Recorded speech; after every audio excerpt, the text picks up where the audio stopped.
Hey there, curious minds. Welcome back to Deep Dive. We cut through the noise, get straight to the insights that really matter. Today, you've handed us this fascinating Amazon top sellers report. And, well, one particular device really jumped out. Yeah, our mission today is to unpack the Motorola Moto G Play 2024. It's pitched as super ultra affordable, often right near the top of those sales charts, So we're going to explore what you truly get for that, well, exceptionally low price. And maybe more importantly, what crucial compromises you might be making that aren't obvious at first glance. Right. So the core question is, are those initial savings, that really low price tag, actually worth it in the long run? Let's dive in. Okay. Let's dig into the details. The big headline here is definitely the price, often hovering just under, $110? Yeah, somewhere around there, sometimes even less. And for that, you get a phone that, honestly, looks surprisingly modern for the cost. Nice big screen. And the other big selling point seems to be this incredible battery. A 5,000 milliamp battery. That promises multi-day use. It's huge, yeah. Plus, it keeps some features people really love, like a headphone jack. And expandable storage up to 1 terabyte.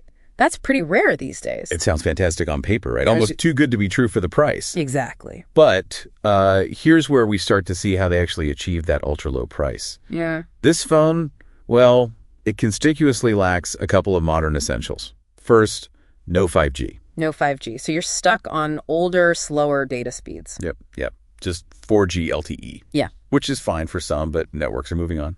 Second, no NFC chip. Okay, so no contactless payments with your phone. That's a big convenience miss for a lot of people.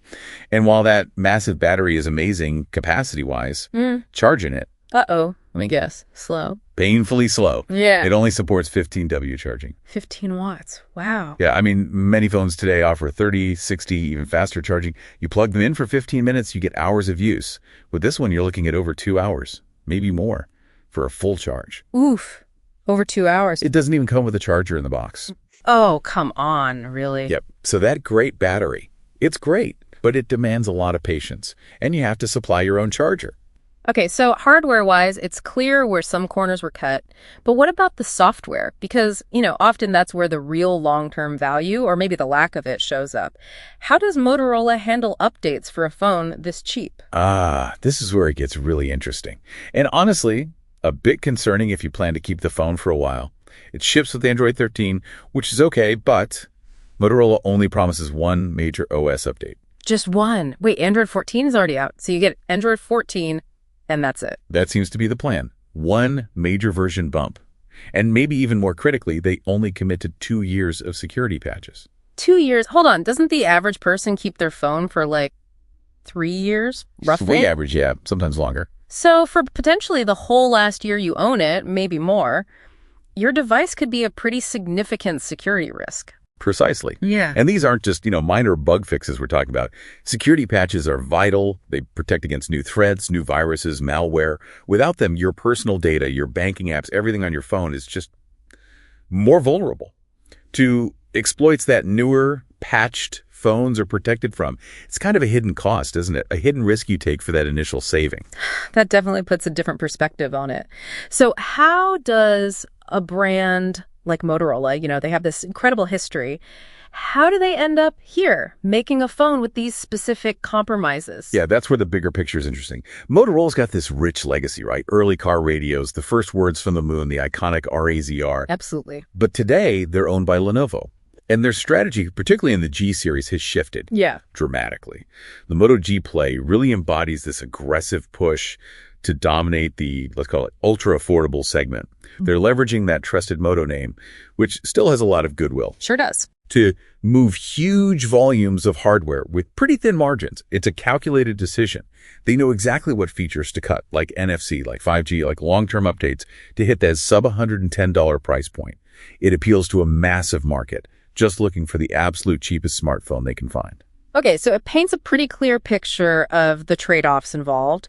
But for someone listening, trying to decide, is there a genuinely better option without, spending a fortune? Because if you save $50 now, but the phone is basically insecure or outdated in 2 years, that's Well, that's not really saving money, is it? Absolutely. And this is where that initial saving looks really questionable. You look around, and for maybe just $50 more, sometimes even less, depending on deals, Okay. you could step up to something like Samsung's Galaxy A15 5G. Ah, the A15. Oh, okay. And with that, you get a vastly superior experience overall. The display is sharper, it's brighter, it's an AMOLED panel usually.